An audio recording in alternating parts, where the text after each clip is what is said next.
Hello everyone, कैसे हो आप लोग। उम्मीद करते हैं कि आप लोग बहुत अच्छे होंगे और आप लोगों की तैयारी भी बहुत अच्छे से चल रही होगी। आप सभी विद्यार्थी का अपने इस यूट्यूब चैनल में स्वागत करते हैं, वेलकम करते हैं। और आज का जो हमारा सेशन होने वाला है that will be on the civic chapter 4। और इस चैप्टर का नाम क्या है? तो चैप्टर का नाम पॉलिटिकल पार्टीज है। आप कई सारे पॉलिटिकल पार्टी का नाम जरूर जानते होंगे और एक पॉलिटिकल पार्टी ऐसा जरूर होगा जिसको आप सपोर्ट भी करते होंगे। इस चैप्टर में हम लोग उन्हीं पॉलिटिकल पार्टी के बारे में जानने वाले हैं, समझने वाले हैं और इन डिटेल पढ़ने वाले हैं। पर इन डिटेल पढ़ने से पहले हम लोग समझ लेते हैं कि इस पूरे चैप्टर में हम लोगों को कौन कौन से टॉपिक्स को पढ़ना है, जानना है। What to discuss in this chapter, हम लोगों को इस पूरे चैप्टर में क्या डिस्कस करना है। तो जो हमारा फर्स्ट टॉपिक होगा इस चैप्टर का, वो फर्स्ट टॉपिक क्या होगा? Meaning of political party. क्योंकि चैप्टर का नाम ही पॉलिटिकल पार्टी है तो सबसे पहले हम लोग पॉलिटिकल पार्टी के मीनिंग को जानेंगे, पॉलिटिकल पार्टी को डिफाइन कर लेंगे कि पॉलिटिकल पार्टी क्या है। पॉलिटिकल पार्टी के मीनिंग को जानने के बाद हम लोग पॉलिटिकल पार्टी के फंक्शन को जानेंगे कि पॉलिटिकल पार्टी का क्या फंक्शन है, और फिर एक क्वेश्चन के थ्रू इसके नीड्स को समझेंगे। Why do we need political party, हम लोगों को पॉलिटिकल पार्टी की जरूरत ही क्यों है, एक डेमोक्रेसी में पॉलिटिकल पार्टी की जरूरत क्यों है। ओके, तो सबसे पहले पॉलिटिकल पार्टी के मीनिंग को जानेंगे, then its function, then it needs, उसके बाद इसके नीड्स को जानेंगे। उसके बाद आप क्या देखोगे कि अलग अलग देशों में जो पार्टी सिस्टम फॉलो किया जाता है उस पार्टी सिस्टम की यहाँ पर चर्चा की गई है। One party system, two party system, multi party system. तो ये तीन पार्टी सिस्टम को डिस्कस कर लेंगे और ये तीन पार्टी सिस्टम को डिस्कस करने के बाद भारत में मल्टी पार्टी सिस्टम को फॉलो किया जाता है। और भारत में आप क्या देखते हो? टू टाइप्स ऑफ पार्टी, दो तरह के पार्टी जो है भारत में देखने को मिल जाता है। फिर वो दो तरह के पॉलिटिकल पार्टी को हम लोग डिस्कस करेंगे। एक वो पार्टियां है जो नेशनल लेवल पर है, जिसको हम लोग क्या कहते हैं? National parties. तो नेशनल पार्टीज को जानेंगे, उसके क्राइटेरिया को जानेंगे कि नेशनल पार्टी का क्या क्राइटेरिया है।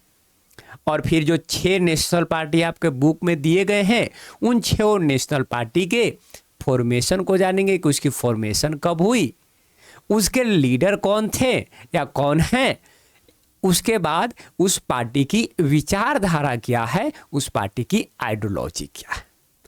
6 नेशनल पार्टी, 6 नेशनल पार्टी को जानने के बाद फिर स्टेट पार्टी के क्राइटेरिया को जानेंगे कि किसी भी पार्टी को स्टेट पार्टी डिक्लेयर करना है तो उसकी क्राइटेरिया क्या है।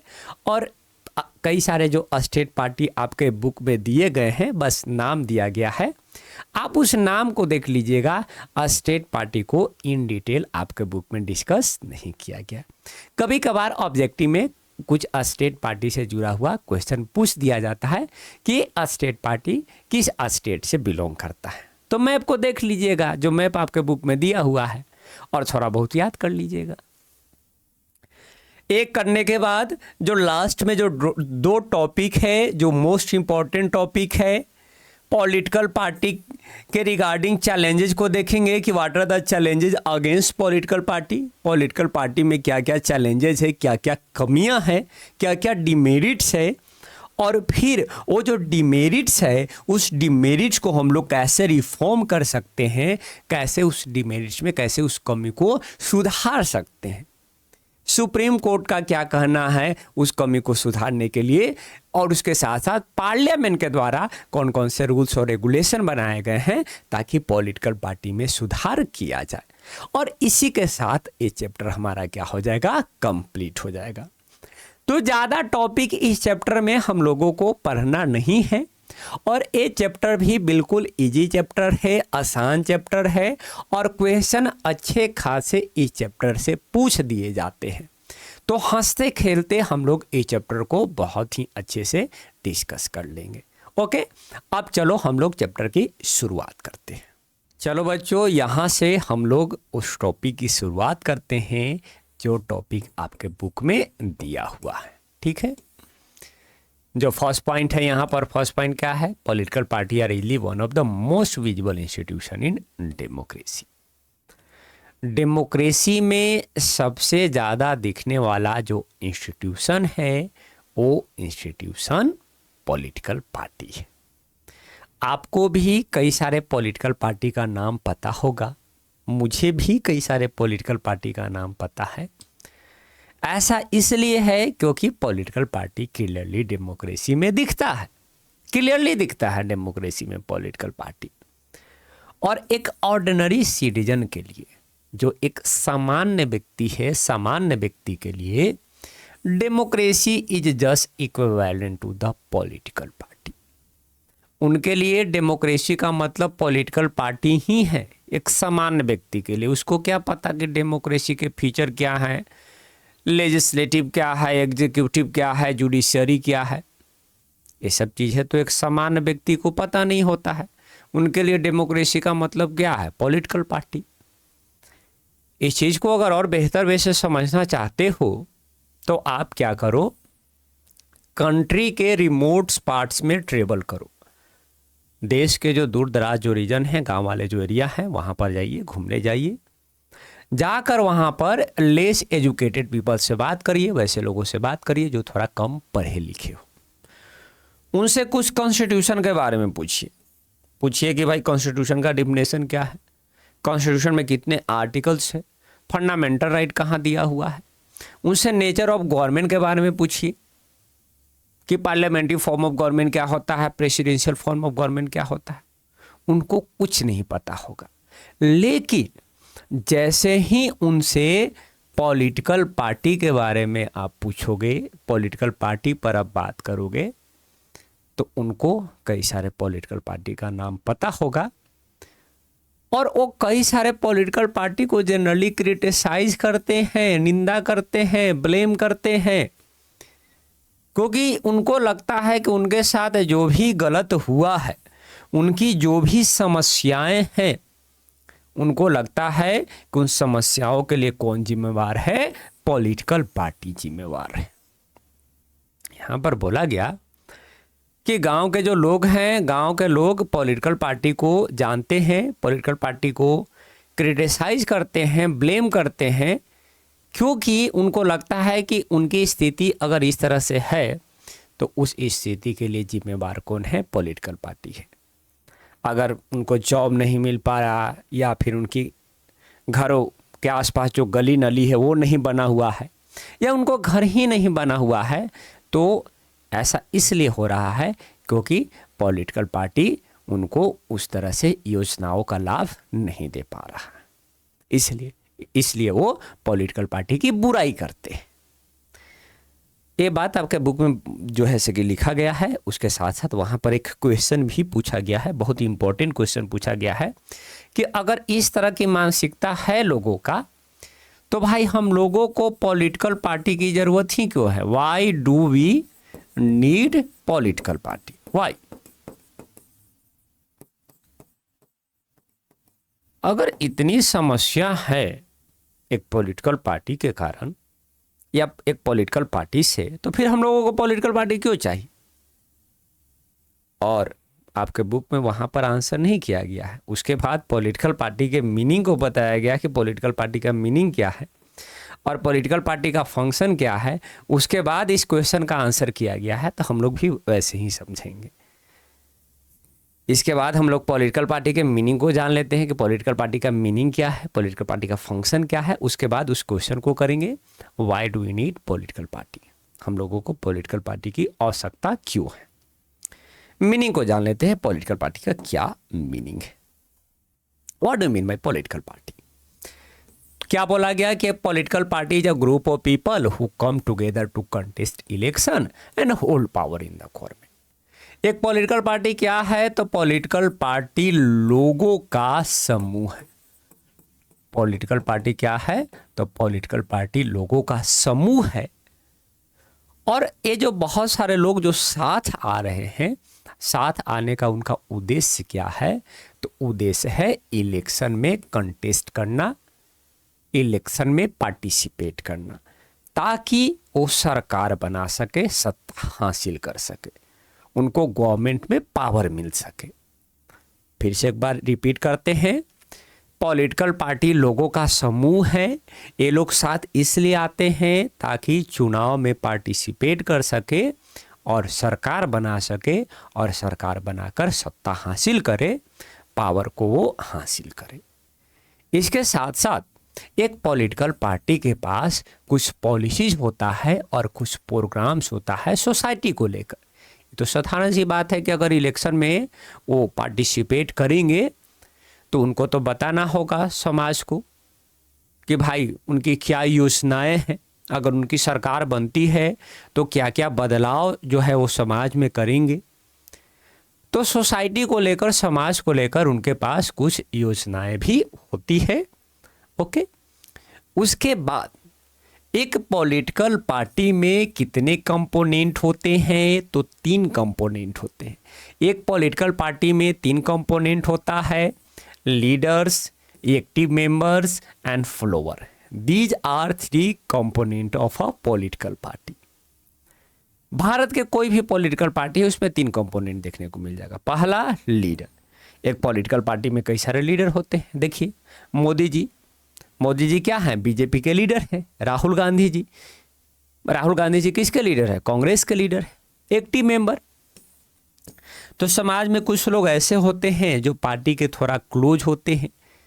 तो जो लोग पार्टी के थोड़ा क्लोज होते हैं उन लोगों को पार्टी मेंबरशिप प्रोवाइड करता है कि देखो भाई आप मेरे पार्टी का मेंबर बन जाओ, ताकि जो पार्टी ऑफिस में जो मीटिंग वूटिंग हो उसमें आप पार्टिसिपेट करो, या कोई बड़े नेता जब सभा करने आए तो थोड़ा आप भाई सभा में जो लीडर होंगे उन्हीं के आसपास रहिएगा, थोड़ा आपको ज़्यादा फैसिलिटी दिया जाएगा आम लोगों से, जो फॉलोअर हैं, जो सपोर्टर हैं उनसे। तो फर्स्ट कंपोनेंट लीडर हो गया, सेकंड कंपोनेंट मेंबर हो गया, एक्टिव मेंबर हो गया। जो थर्ड कंपोनेंट है, तो थर्ड कंपोनेंट में वैसे लोग आते हैं जो लोग पार्टी को सिर्फ और सिर्फ बाहर से क्या कर रहे हैं? सपोर्ट कर रहे हैं, या पार्टी आइडियोलॉजी को फॉलो कर रहे हैं। उनको हम क्या कहेंगे? फॉलोअर कहेंगे या सपोर्टर कहेंगे। ओके, उनको फॉलोअर, या आमतौर पर ज़्यादातर जो लोग होते हैं वो सपोर्टर होते हैं। उससे कम लोग एक्टिव मेंबर होते हैं और उससे कम लोग लीडर होते हैं। एक्टिव मेंबर ही आगे चलकर लीडर बन जाते हैं अगर बोलने में बहुत अच्छे हैं।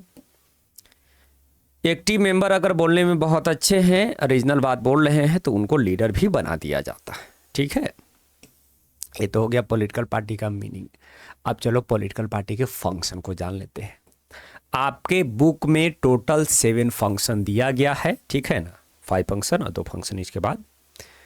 बुक में टोटल 7 फंक्शन दिया गया है। क्वेश्चन आमतौर पर पूछा जाता है, what are the different function of the political party? तो आपको कम से कम 5 फंक्शन तो लिखना ही पड़ेगा। कम से कम आपको कितने फंक्शन लिखना पड़ेगा? 5 फंक्शन। ठीक है, जो फर्स्ट फंक्शन आपके बुक में दिया हुआ है, फर्स्ट फंक्शन क्या है? Parties contest election. पार्टी क्या करता है भाई? इलेक्शन कंटेस्ट करता है। जहां भी चुनाव होता है तो उस चुनाव में पार्टिसिपेट कौन करता है? कई सारे पॉलिटिकल पार्टी। जो कैंडिडेट होते हैं, candidate are put forward by the political party to contest election. Candidate चुने जाते हैं पॉलिटिकल पार्टी के द्वारा ताकि इलेक्शन में पार्टिसिपेट किया जाए। इस कैंडिडेट का चुनाव कैसे होता है? तो इस कैंडिडेट का चुनाव टॉप लीडर के द्वारा किया जाता है या पार्टी के मेंबर के द्वारा किया जाता है। ठीक है, पहला फंक्शन पॉलिटिकल पार्टी का क्या है? तो पहला फंक्शन है कि पार्टी जो है इलेक्शन कंटेस्ट करता है। पार्टी क्या करता है? इलेक्शन कंटेस्ट करता है। ओके, सेकेंड फंक्शन, तो सेकेंड फंक्शन के बारे में बोला गया कि party put forward different policy and programmes and voter choose from them. Party जो है कई सारे पॉलिसी और जो प्रोग्राम्स है वोटर के सामने रखता है, और जो वोटर होता है उस पॉलिसी और प्रोग्राम्स को चुनता है, उसके बेसिस पर वो वोट करते हैं।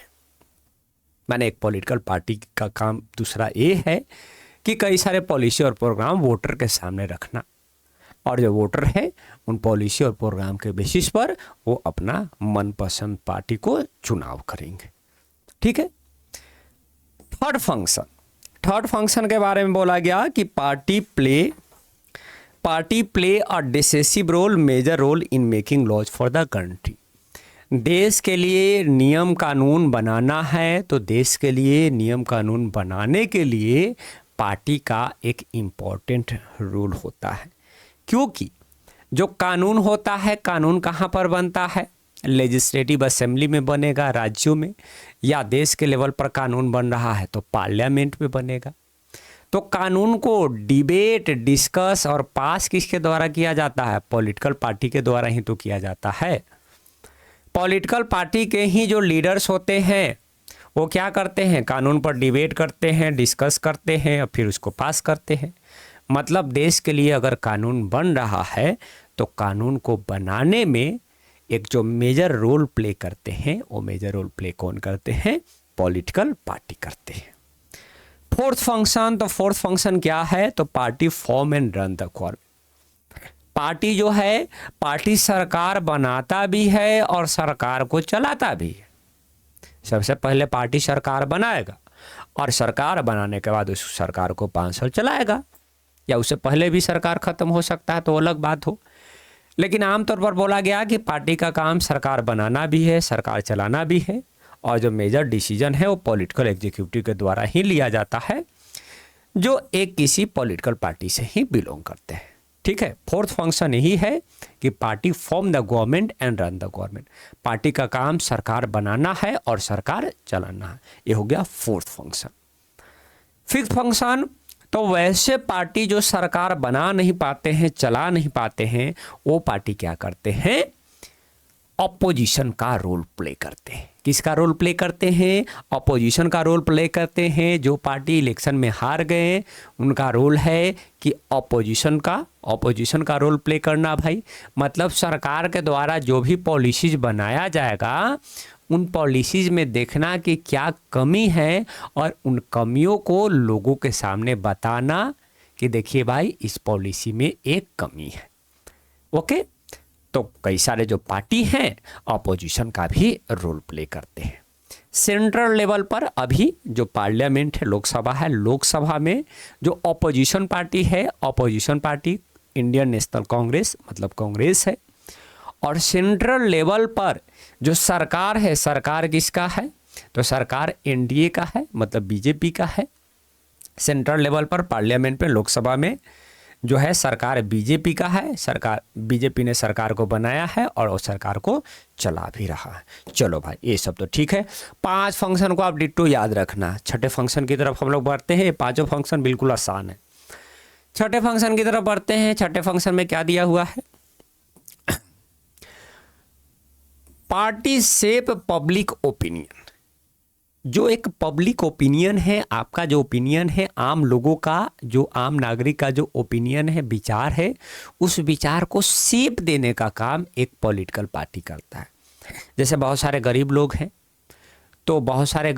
हैं तो उनकी ओपिनियन क्या होगा कि देश में गरीबी को हटाया जाए। तो एक पॉलिटिकल पार्टी बनेगा और वो पॉलिटिकल पार्टी नारा लगाएगा कि मैं गरीबी को ख़त्म करना चाहता हूँ। तो जो पब्लिक ओपिनियन है उस पब्लिक ओपिनियन को शेप देने का काम कौन कर रहा है? एक पॉलिटिकल पार्टी। देश में बहुत सारे युवाएं हैं, युवाएं बेरोजगार हैं, तो एक पॉलिटिकल पार्टी कहेगा कि भाई बेरोजगारी खत्म होना चाहिए। मतलब पब्लिक का जो ओपिनियन है उस ओपिनियन को शेप देने का काम कौन कर रहा है? एक पॉलिटिकल पार्टी कर रहा है। अलग अलग पॉलिटिकल पार्टी का ओपिनियन अलग अलग हो सकता है, क्योंकि समाज में जो लोग रह रहे हैं उन लोगों का भी तो ओपिनियन अलग अलग है। ठीक है। आगे बढ़ते हैं, लास्ट फंक्शन की तरफ मूव करते हैं। और लास्ट फंक्शन क्या है कि parties provide people access to the government machinery and welfare scheme implemented by the government. सरकार के द्वारा जो भी योजनाएं लागू की जाती है उन योजनाओं को लोगों तक पहुंचाने का काम पॉलिटिकल पार्टी ही करता है। क्या भाई? तो किसान के लिए मान लो कि सरकार ने एक कानून बनाया या सरकार ने एक स्कीम लॉन्च किया कि किसानों को फ्री में बीज मिलना चाहिए, सीड्स मिलना चाहिए। तो जो पॉलिटिकल पार्टी उस गांव के आसपास होगा, वो पॉलिटिकल पार्टी का जो मेंबर होगा, वो मेंबर किसानों के बीच जाकर उस बीज को प्रोवाइड करेगा। या सरकार के द्वारा जो भी योजना जारी मतलब लागू किया जा रहा है, उन योजनाओं को लोगों तक पहुंचाने का काम पॉलिटिकल पार्टी के मेंबर ही करते हैं, पॉलिटिकल पार्टी ही करते हैं। ओके, ये हो गया 7 फंक्शन। यहाँ तक अगर आप पहुँच गए हैं, वीडियो को देखते देखते यहाँ तक पहुँच गए हैं और अब तक इस वीडियो को लाइक नहीं किए हैं, अपने मित्रों के साथ शेयर नहीं किए हैं और चैनल को सब्सक्राइब नहीं किए हैं, तो मेरे प्यारे बच्चों कर लीजिए। और क्या बोल सकते हैं, मेरे प्यारे और दुलारे बच्चों जो है, वीडियो को लाइक कर लो, शेयर कर लो, सब्सक्राइब कर लो। ठीक है, अब आगे बढ़ते हैं, उस क्वेश्चन की तरफ बढ़ते हैं जो क्वेश्चन हम लोगों ने वहां पर पूछा था कि why do we need political party. हम लोगों को पॉलिटिकल पार्टी की जरूरत क्यों है? मेरे ख्याल से इतना फंक्शन जानने के बाद कि पॉलिटिकल पार्टी इतना फंक्शन परफॉर्म करता है, we can surely say we need political party. अगर पॉलिटिकल पार्टी नहीं होगा तो अभी हम लोगों ने जिस फंक्शन को पढ़ा है, जिस फंक्शन को अभी हम लोगों ने जो देखा है, जो वैरायटी ऑफ फंक्शन है, वो वैरायटी ऑफ फंक्शन कौन करेंगे? पॉलिटिकल पार्टी नहीं होगा तो सारे फंक्शन को परफॉर्म कौन करेंगे डेमोक्रेसी में? भाई एक तो बहुत बड़ा सवाल उठ जाएगा, वो फंक्शन कौन परफॉर्म करेंगे?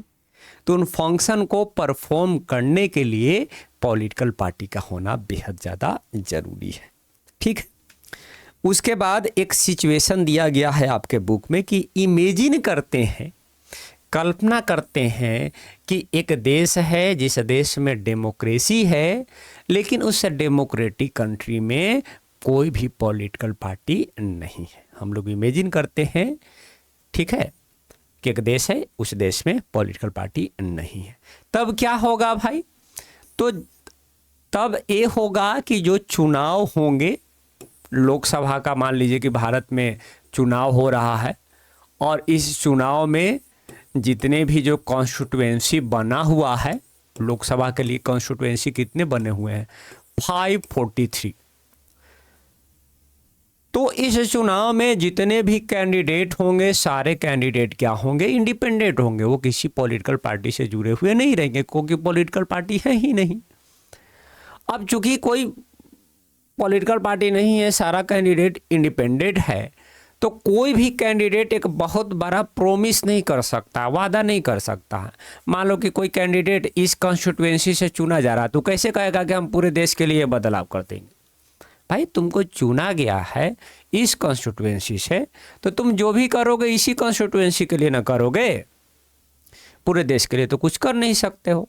तो वैसे केस में सरकार तो बन जाएगा, लेकिन उसकी जो यूटिलिटी है कि कैसे उसको यूटिलाइज किया जाए, वो अनसर्टेन रहेगा। वो अनसर्टेन रहेगा कि सरकार बन गया, लेकिन सरकार का डायरेक्शन क्या रहेगा, सरकार को क्या करना है, वो कुछ अता पता नहीं रहेगा।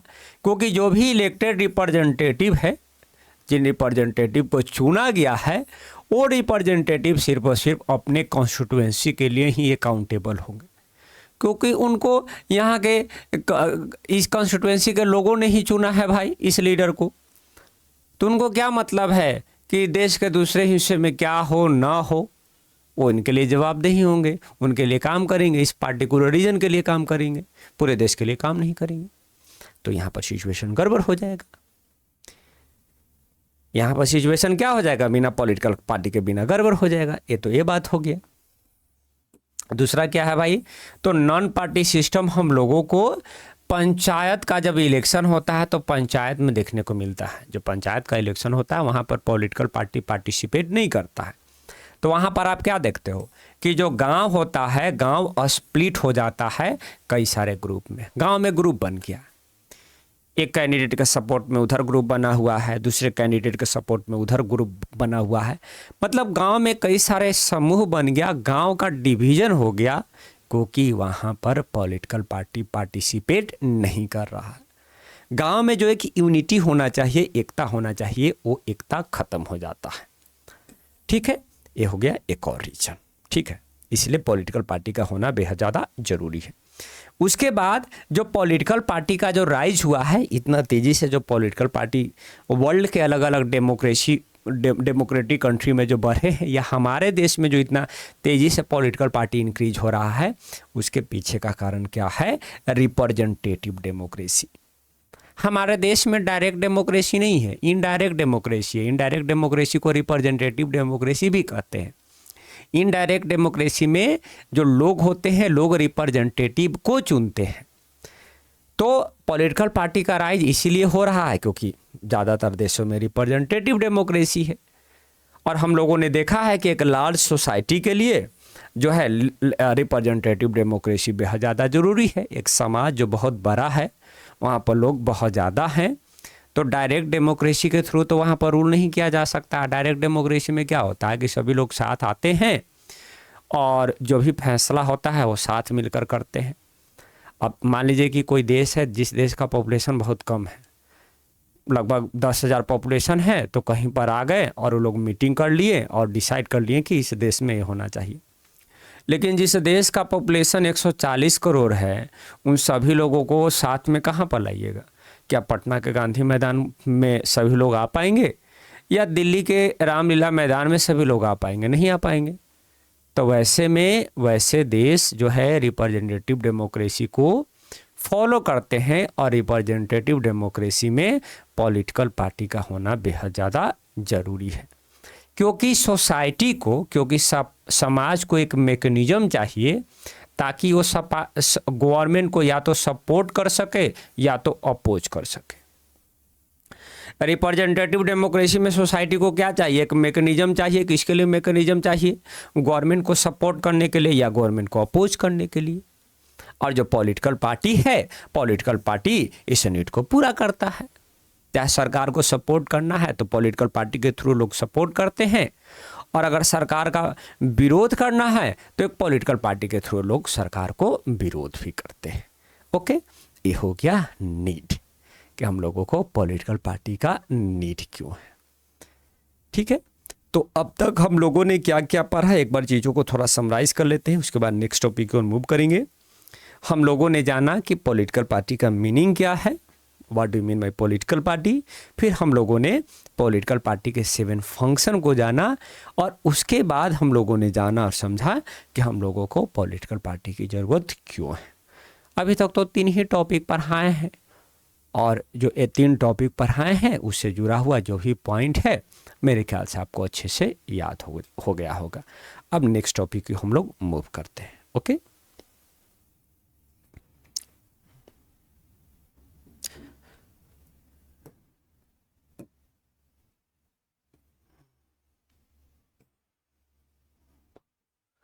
How many parties should be है। आगे पार्टी सिस्टम की चर्चा की गई है। नेक्स्ट टॉपिक क्या है? नेक्स्ट टॉपिक है how many parties should be है। मतलब एक देश में, जिस देश में डेमोक्रेसी है, वहाँ के जो लोग हैं वो लोग मतलब एक क्वेश्चन कर रहे हैं कि हम लोगों के पास कितना पार्टी होना चाहिए। एक डेमोक्रेटिक कंट्री में कितने पार्टियां होनी चाहिए। तो जो दुनिया के जो अलग अलग देश हैं, जो दुनिया के जो अलग अलग देश हैं, अलग अलग देशों ने अलग अलग पार्टी सिस्टम को फॉलो किया है। कुछ देश का मानना है कि उनके देश में सिर्फ और सिर्फ एक ही पार्टी होना चाहिए, और उस पार्टी सिस्टम को क्या बोला गया? 1 पार्टी सिस्टम। ओके, पर कुछ देशों का मानना है कि नहीं भाई, कम से कम उनके देश में 2 पार्टी होना चाहिए, और अब 2 पार्टी होना चाहिए तो उस पार्टी सिस्टम को तो साधारण सी बात है, हम लोग क्या बोलेंगे? 2 पार्टी सिस्टम। लेकिन कुछ देश ऐसे हैं जिनका कहना है कि नहीं भाई, 2 से भी जो है काम चलने वाला नहीं है, बल्कि नंबर ऑफ पॉलिटिकल पार्टी होना चाहिए, और वैसे पार्टी सिस्टम को हम लोग क्या कहते हैं? मल्टी पार्टी सिस्टम कहते हैं। ओके, तो देखो वन पार्टी सिस्टम में क्या देखते हो, वन पार्टी सिस्टम में ये देखते हो कि सिर्फ और सिर्फ एक ही पार्टी को अलाउ किया जाता है गवर्नमेंट को कंट्रोल करने के लिए और गवर्नमेंट को रन करने के लिए। सरकार को कंट्रोल एक ही पार्टी करेगा, सरकार को चलाएगा भी एक ही पार्टी। इसका बेस्ट एग्जाम्पल चाइना है। चाइना में वन पार्टी सिस्टम है, चाइनीज कम्युनिस्ट पार्टी, शायद आपको याद होगा। चाइना में एक ही पार्टी है, ठीक है, वहां पर वन पार्टी सिस्टम फॉलो किया जाता है। हालांकि बोला गया कि हम लोग इस ऑप्शन को, वन पार्टी सिस्टम को, वन पार्टी सिस्टम वाला जो ऑप्शन है उसको हम लोग एक अच्छा ऑप्शन नहीं मानते हैं, क्योंकि ये कहीं ना कहीं डेमोक्रेटिक ऑप्शन नहीं है। आप कह रहे हो कि आपके यहाँ डेमोक्रेसी है, आपके यहाँ लोकतंत्र है, और लोग जो हैं वोट करने आ रहे हैं और चुनाव के नाम पर उनको सिर्फ एक ही पॉलिटिकल पार्टी को चुनना है, एक कैसा डेमोक्रेसी है। तो डेमोक्रेसी के पॉइंट ऑफ व्यू से वन पार्टी सिस्टम को एक अच्छा ऑप्शन कंसीडर नहीं किया जाता है, ठीक है। बहरहाल जो भी हो, टू पार्टी सिस्टम को देखते हैं। तो टू पार्टी सिस्टम में कम से कम दो पार्टी के बीच एक सीरियस चांस होता है जीतने का। मतलब लगता है कि या तो ए पार्टी जीतेगा या तो ए पार्टी जीतेगा। तो दो पार्टी के बीच एक सीरियस चांस होता है जीतने का। इस तरह का सिस्टम जो है आपको कहां पर देखने को मिलता है? इस तरह का सिस्टम आपको USA, United state of America में देखने को मिलता है, और यूके, यूनाइटेड किंगडम में देखने को मिलता है। ये दो देश ऐसे हैं जिन दो देशों में टू पार्टी सिस्टम को फॉलो किया जाता है। अमेरिका में जो दो पार्टी है, पहला पार्टी डेमोक्रेट्स है और दूसरा पार्टी क्या है? रिपब्लिकन है। अमेरिका में जो दो पार्टी देखने को मिलता है, फर्स्ट पार्टी डेमोक्रेट्स है और दूसरा पार्टी रिपब्लिकन है। यूके में जो दो पार्टी देखने को मिलता है, वो पहला पार्टी लेबर पार्टी है और दूसरा पार्टी कंजर्वेटिव पार्टी है। ओके, चलो अब टू पार्टी सिस्टम भी क्लियर है। अब हम लोग मल्टी पार्टी सिस्टम की ओर मूव करते हैं। तो मल्टी पार्टी सिस्टम में साधारण सी बात है, जब दो से ज़्यादा पार्टी के पास एक सीरियस चांस हो, रीजनेबल चांस हो कि दो से ज़्यादा पार्टी, कोई भी पार्टी जो है सरकार बना सकता है अपने स्ट्रेंथ पर, या एलायंस कर कर या गठबंधन कर कर दूसरे के साथ, वो ऐसे पार्टी सिस्टम को हम लोग मल्टी पार्टी सिस्टम कहते हैं। भारत में मल्टी पार्टी सिस्टम है। भारत में आपको कई सारे पॉलिटिकल पार्टी देखने को मिल जाएगा। In India you will get a number of political party, और जब इलेक्शन होता है तो चांस ये होता है कि दो से ज़्यादा जो पॉलिटिकल पार्टी है वो हो सकता है सरकार बना सकता है, और इस पार्टी सिस्टम को हम लोग क्या कहते हैं? मल्टी पार्टी सिस्टम कहते हैं। ओके, यहाँ तक चीज़ें क्लियर है। तो पार्ट 1 यहीं पर कंप्लीट होता है। अब हम लोग भारत में जो पॉलिटिकल पार्टी है उसका जो दो टाइप है, दो कैटेगरी है, उसको हम लोग नेक्स्ट पार्ट में देखेंगे। Okay, thank you very much. चलो बच्चों, अब हम लोग नेक्स्ट टॉपिक की ओर मूव करते हैं, और जो नेक्स्ट टॉपिक हम लोगों को इस चैप्टर में पढ़ना है वो next topic types of political party है। नेक्स्ट टॉपिक क्या है? टाइप्स ऑफ पॉलिटिकल पार्टी है। And here it is said कि we find two types of political party in the democratic country that follow federal system. कोई भी एक ऐसा democratic country जहां पर फेडरल सिस्टम को फॉलो किया जा रहा है, उस डेमोक्रेटिक कंट्री में दो तरह के पॉलिटिकल पार्टी एग्जिस्ट करते हैं।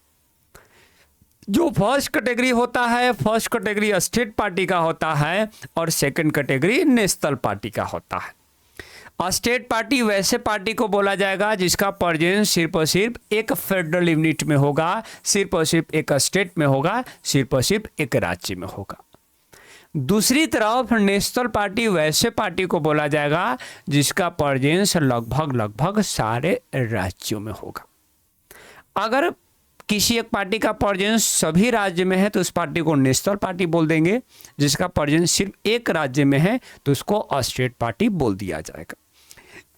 ये तो बातें हो गई पूरे वर्ल्ड के कंटेस्ट में। अगर इंडिया के कंटेस्ट में देखते हो तो हमारे देश में भी डेमोक्रेसी है, इसके साथ साथ जो इंडियन डेमोक्रेसी है वो फेडरल सिस्टम पर ही बेस्ड है। सो दैट्स वाई हमारे देश में भी ये दो तरह के पॉलिटिकल पार्टी एग्जिस्ट करते हैं।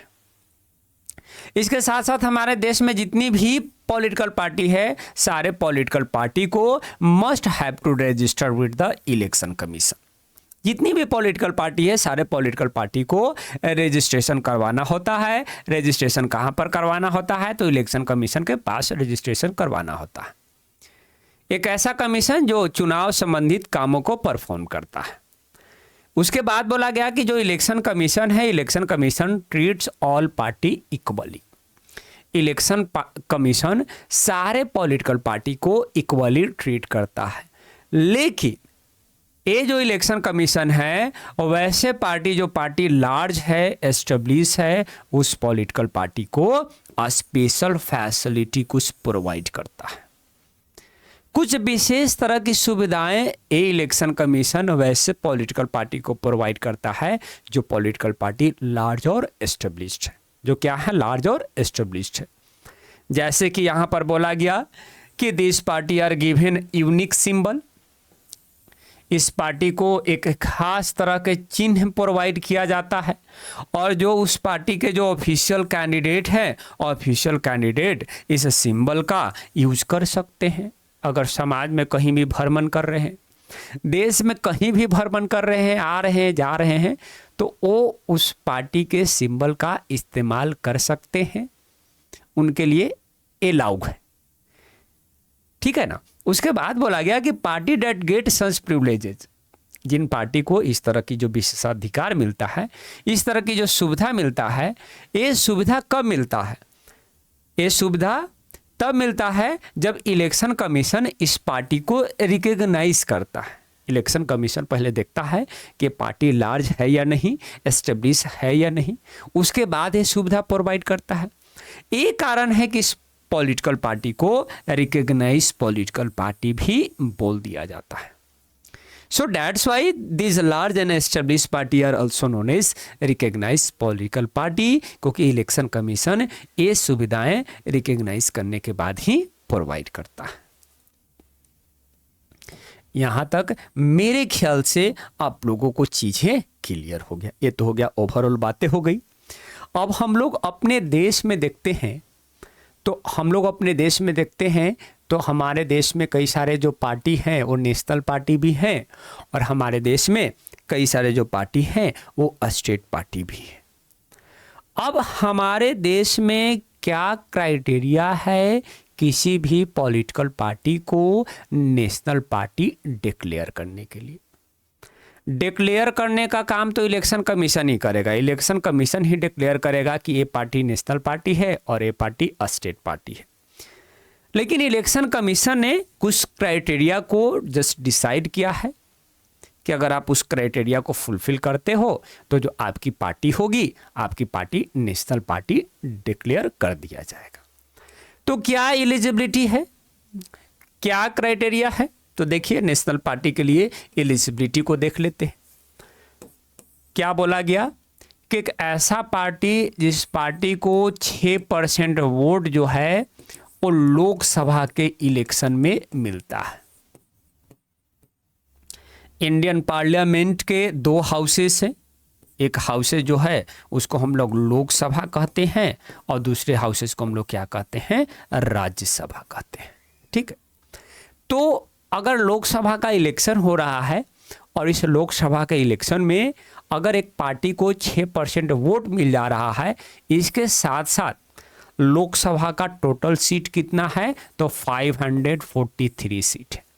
इस 543 सीट में से कम वो 4 सीट को जीत भी ले रहा है, तब जो है से कि उस पार्टी को नेशनल पार्टी डिक्लेयर कर दिया जाएगा। That party will be going to be declared national party, ठीक है। अगर वो इस क्राइटेरिया को फुलफिल नहीं कर रहा है तो उसके लिए एक और क्राइटेरिया है कि चलो भाई ठीक है, तुम इस क्राइटेरिया को फुलफिल नहीं किया तो तुम्हारे लिए एक और क्राइटेरिया है। एक और क्राइटेरिया में जो 4 सीट है लोकसभा का, वो तो फिक्स्ड है कि 4 सीट आपको लोकसभा में लाना ही होगा। लेकिन अगर लोकसभा के चुनाव में अगर 6% वोट नहीं मिल रहा है तो आप क्या करिए कि 6% वोट 4 राज्यों, 4 स्टेट का जो असेंबली स्टेट का जो असेंबली इलेक्शन होता है, अगर स्टेट के असेंबली इलेक्शन 4 स्टेट के असेंबली इलेक्शन में मिलाकर अगर 6% वोट ला रहे हो, इसके साथ साथ 4 सीट तो आपको लोकसभा में मिल रहा है, तो फिर भी आपके पार्टी को नेशनल पार्टी डिक्लेयर किया जा सकता है। मतलब या तो इस क्राइटेरिया को फुलफिल करिए या तो आप उस क्राइटेरिया को फुलफिल करिए, नेशनल पार्टी डिक्लेयर कर दिया जाएगा। ये तो हो गया क्राइटेरिया। ये तो क्या हो गया क्राइटेरिया। हमारे देश में 6 ऐसे नेशनल पार्टी हैं जो इस क्राइटेरिया को फुलफिल कर रहे हैं और उस 6 पार्टी को नेशनल पार्टी डिक्लेयर किया गया है। Some important national political party of our country India। 6 national political party हम लोगों को अपने देश में देखने को मिल जाता है। जो फर्स्ट नेशनल पॉलिटिकल पार्टी है, फर्स्ट नेशनल पॉलिटिकल पार्टी आम आदमी पार्टी हो गया, जिसको हम लोग शॉर्ट फॉर्म में आप भी कहते हैं। शॉर्ट फॉर्म में क्या कहते हैं? आप। ठीक है। फर्स्ट नेशनल पॉलिटिकल पार्टी आम आदमी पार्टी है। इसकी फॉर्मेशन कब हुई है? तो इसकी फॉर्मेशन 2012 में हुआ है। 2012 में इन्होंने अरविंद केजरीवाल, इसके फाउंडर है Arvind Kejriwal ji, anti corruption movement चलाते हैं। करप्शन के अगेंस्ट एक बहुत बड़ा आंदोलन चलाते हैं दिल्ली के रामलीला मैदान में, और इस आंदोलन चलाने के बाद ही उन्होंने एक पॉलिटिकल पार्टी का निर्माण किया। इस पॉलिटिकल पार्टी का नाम क्या है? आम आदमी पार्टी। उनका कहना था कि ये जो पार्टी है, ये पार्टी आम आदमी का है, कॉमन पीपल का है, इसलिए इस पार्टी का नाम आम आदमी पार्टी है। ये जो पॉलिटिकल पार्टी है, आम आदमी जो पॉलिटिकल पार्टी है, that was going to be form on the idea of accountability. उन्होंने बोला कि देखो भाई, अगर मेरी सरकार आती है तो मेरी सरकार पूरी तरह से अकाउंटेबल होगा। भाई जो भी काम करेंगे उसकी जवाबदेही मेरी सरकार की होगी। तो this party was going to be form on the idea of accountability हो गया। क्लीन एडमिनिस्ट्रेशन, एकदम प्रशासनिक ढांचा जो होगा, जो प्रशासनिक व्यवस्था की जाएगी, बिल्कुल एकदम क्लीन होगा, माने किसी भी तरह का करप्शन नहीं होगा। ट्रांसपेरेंसी रहेगा, सरकार आपको दिखेगा, क्लियरली दिखेगा कि सरकार क्या कर रहा है। इसके साथ साथ गुड गवर्नेंस, शासन व्यवस्था बहुत ही अच्छा होगा। ये इस पार्टी की आइडियोलॉजी थी, जिसके बेसिस पर इस पार्टी को निर्माण किया गया था, इस पार्टी को बनाया गया था। जिस साल इस पार्टी की फॉर्मेशन हुई थी, उस साल जो है आम आदमी पार्टी गवर्नमेंट बनाती है with the support of Indian National Congress in Delhi. जिस साल ये पार्टी बनी, उस साल आम आदमी पार्टी इंडियन नेशनल कांग्रेस के सपोर्ट के साथ एक कोलिशन गवर्नमेंट का निर्माण दिल्ली में करती है। हालांकि उसके बाद जो है आम आदमी पार्टी का खुद का ही सरकार अपना अकेले दम पर दिल्ली में बनता है। और हालांकि अब 24 में इलेक्शन हो गया है, तो दिल्ली में अब इनकी सरकार नहीं है। अभी सिर्फ और सिर्फ आम आदमी का जो गवर्नमेंट है, आम आदमी पार्टी का जो गवर्नमेंट है, आम आदमी पार्टी का गवर्नमेंट सिर्फ और सिर्फ कहाँ पर है? पंजाब में। अभी इस पार्टी का सरकार सिर्फ और सिर्फ पंजाब में है। लेकिन आपका बुक में दिल्ली और पंजाब दोनों लिखा हुआ होगा, क्योंकि बुक का जो प्रिंटिंग है 24 के अगर शुरू में हुआ होगा तो बिल्कुल दिया होगा, क्योंकि 24 के मिड में दिल्ली में इलेक्शन हुए हैं और अभी बीजेपी की गवर्नमेंट आ चुकी है। तो फिलहाल आम आदमी का सरकार सिर्फ और सिर्फ कहाँ पर है? दिल्ली में है।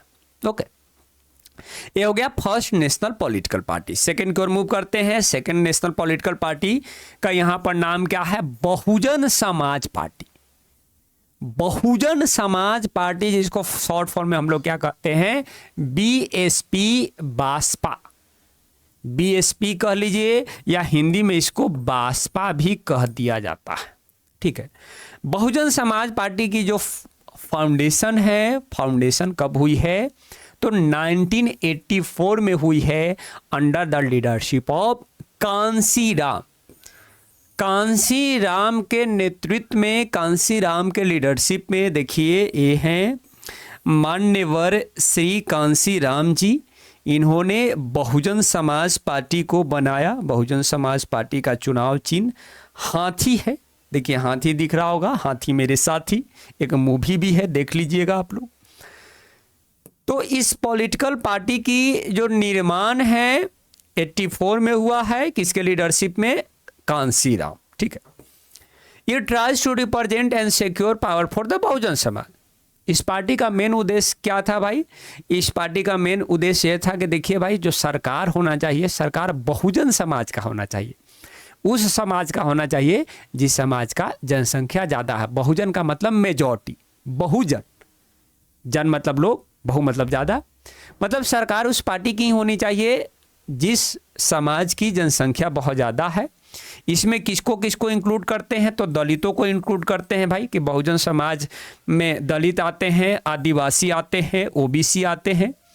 इसके साथ साथ वैसे लोग भी आते हैं जो रिलीजन के पॉइंट ऑफ व्यू से माइनॉरिटी ग्रुप है। क्या है? माइनॉरिटी। रिलीजन्स के पॉइंट ऑफ व्यू से अगर उनकी जनसंख्या कम है तो वो भी इस जो है बहुजन समाज में ही आएंगे। और इसी समाज का क्या होना चाहिए? सरकार होना चाहिए। बसपा जो है यूपी में पहले रूल भी किया है, यूपी में इनके रूल भी हुई है। अगर मेन बेस अगर देखा जाए तो मेन बेस देखिए यूपी में है, उत्तर प्रदेश में है। सब्सटेंशियल प्रेजेंस, थोड़ा बहुत जो इनका प्रभाव है, थोड़ा बहुत इनका प्रभाव मध्य प्रदेश में भी देखने को मिल जाएगा, छत्तीसगढ़ में भी देखने को मिल जाएगा, उत्तराखंड में भी देखने को मिल जाएगा, दिल्ली हो गया, पंजाब हो गया। मेन बेस यूपी में है बहुजन समाज पार्टी का, लेकिन थोड़ा थोड़ा जो प्रेजेंस है वो मध्य प्रदेश, छत्तीसगढ़, उत्तराखंड, दिल्ली और पंजाब में भी आपको देखने को मिल जाएगा। बिहार में भी इस बार जो बिहार लेजिस्लेटिव असेंबली के जो इलेक्शन हुए हैं, इस इलेक्शन में भी बसपा के कैंडिडेट खड़े थे, तो बिहार में भी जो है वो कोशिश कर रहे हैं कि डोमिनेंस को मेंटेन किया जाए।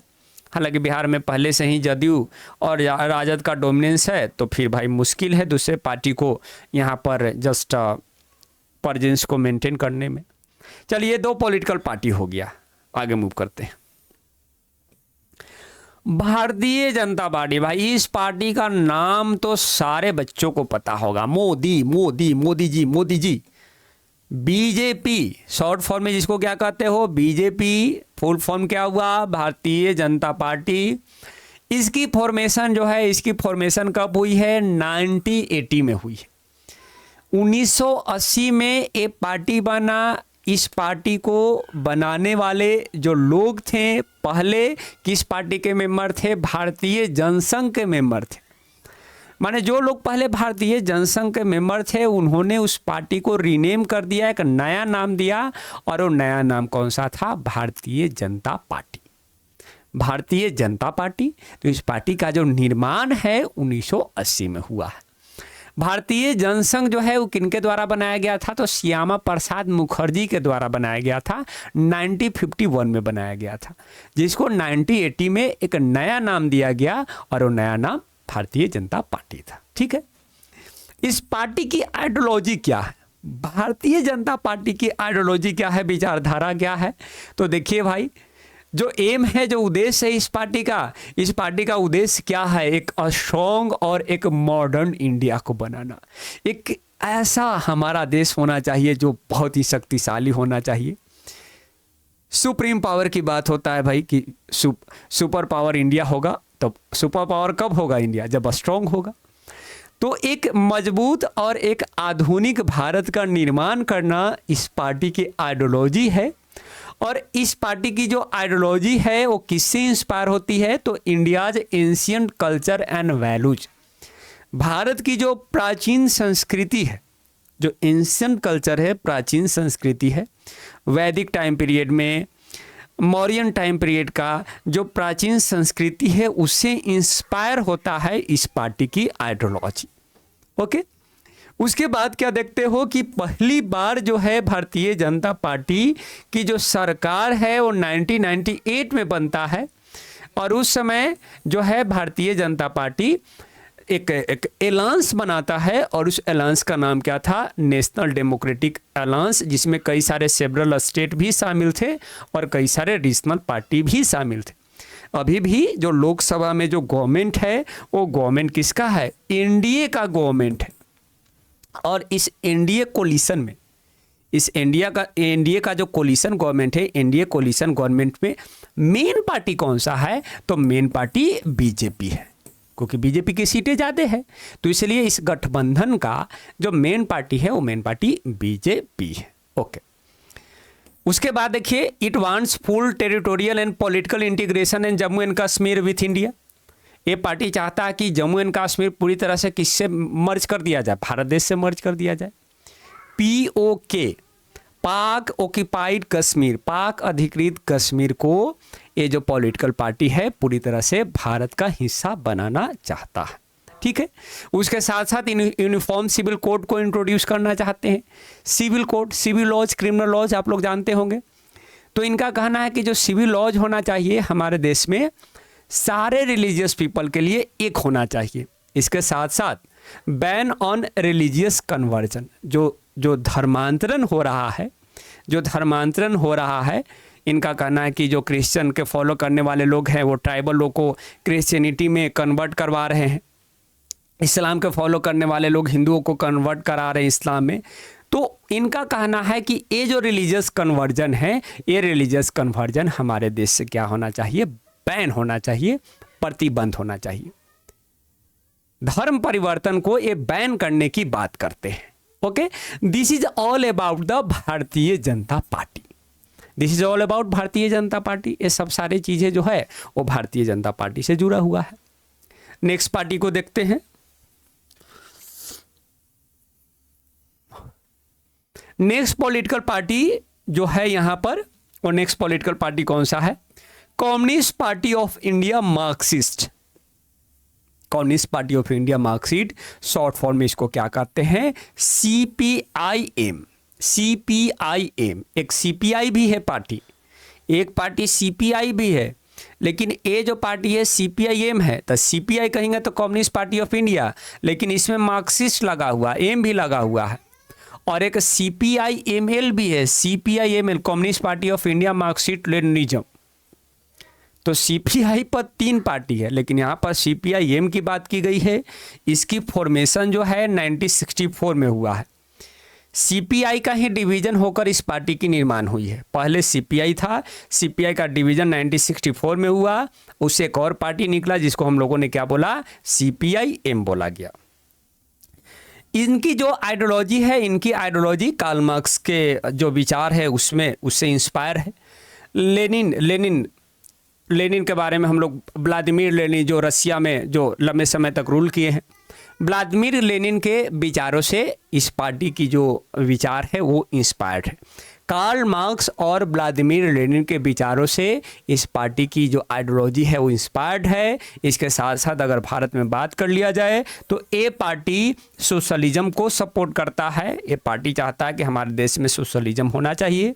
सेकुलरिज्म के प्रोविज़न को सपोर्ट करता है पॉलिटिकल पार्टी, ये पॉलिटिकल पार्टी डेमोक्रेसी को सपोर्ट करता है। इसके साथ साथ इंपेरियलिज्म को अपोज करता है कि भारत देश को किसी एक इंपेरियल पावर के द्वारा जो है ऐसे कि रूल या किसी इंपेरियल पावर का डोमिनेंस हमारे देश में नहीं होना चाहिए। कम्युनिज्म के अगेंस्ट है। कम्युनिज्म चैप्टर 3 में हम लोग पढ़ चुके हैं। कम्युनिज्म के ए अगेंस्ट है। कम्युनिज्म में क्या होता है? किसी एक रिलीजन का डोमिनेंस हो जाता है पूरे समाज में, तो इसके भी ए अगेंस्ट है। अगर इनकी सपोर्ट की बात कर लिया जाए तो इनका स्ट्रॉन्ग सपोर्ट आप लोगों को, हम लोगों को कहाँ पर देखने को मिलता है? तो हम लोगों को इनका स्ट्रॉन्ग सपोर्ट वेस्ट बंगाल में, त्रिपुरा में और केरला में देखने को मिलता है। सीपीआई का जो है सरकार जो है केरला में लंबे समय तक रहा भी है, और इसके साथ साथ वेस्ट बंगाल में भी इनकी गवर्नमेंट रही है, और डोमिनेंस भी इन्हीं राज्यों में ज़्यादातर देखने को मिलता है। So this is the fourth national political party of our country, that is CPIM. That is CPIM, Communist Party of India, Marxist. 2 और पॉलिटिकल पार्टी रह गए। देखिए, एक और पॉलिटिकल पार्टी जिसके बारे में आप लोग बहुत अच्छे से जानते होंगे, इंडियन नेशनल कांग्रेस, जिसको जनरली आप किस नाम से जानते हो? कांग्रेस के नाम से जानते हो। इसकी फॉर्मेशन जो है बहुत बहुत लंबे समय पहले हुआ था। कब हुआ था? 1885 में। बोला गया कि ये popularly known as Congress party और ये दुनिया के ओल्डेस्ट पार्टी में से एक पार्टी है, जो मतलब पुरानी जो पॉलिटिकल पार्टी जो आज भी एग्जिस्ट कर रहे हैं, उन्हीं पुरानी पॉलिटिकल पार्टी में से एक पॉलिटिकल पार्टी कौन सा है? इंडियन नेशनल कांग्रेस। हालांकि उस समय जब इंडियन नेशनल कांग्रेस को बनाया गया था तो उसका काम जो है देश में आज़ादी के आंदोलन को लीड करना, आज़ादी के आंदोलन को नेतृत्व करना, अंग्रेज़ों को भगाना उनका उद्देश्य था। लेकिन आज का जो इंडियन नेशनल कांग्रेस है उसका उद्देश्य वैसा कुछ नहीं है। आज का जो इंडियन नेशनल कांग्रेस है उनकी विचार बिल्कुल अलग हो चुकी है पुराने वाले से। देश के आज़ादी के बाद जो है इंडियन नेशनल कांग्रेस का उद्देश्य इस देश में जो है सरकार बनाना, कई राज्यों में सरकार बनाना। अब इनका उद्देश्य ये नहीं है कि अब हमारा देश तो अब इंडिपेंडेंट हो चुका है, तब अंग्रेज़ों के विरुद्ध लड़ाई थोड़े लड़ेंगे। लेकिन इस पॉलिटिकल पार्टी का निर्माण 1885 में हुआ था, उसमें इनका मुख्य उद्देश्य अंग्रेज़ों के अगेंस्ट आंदोलन करना था।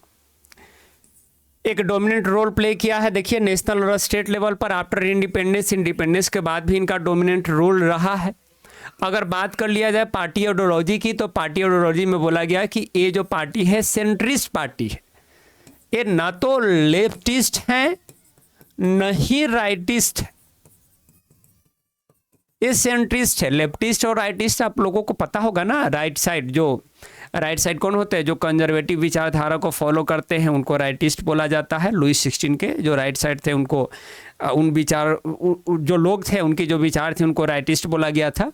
और लुईस 16 के जो लेफ्ट साइड थे, जो रेडिकल्स थे, उनको लेफ्टिस्ट बोला गया है। तो ये ना तो लेफ्टिस्ट है न ही राइटिस्ट है, दोनों को मिलाकर चलते हैं, इसलिए इनको बोला गया कि इनकी पार्टी की आइडियोलॉजी सेंट्रिस्ट है।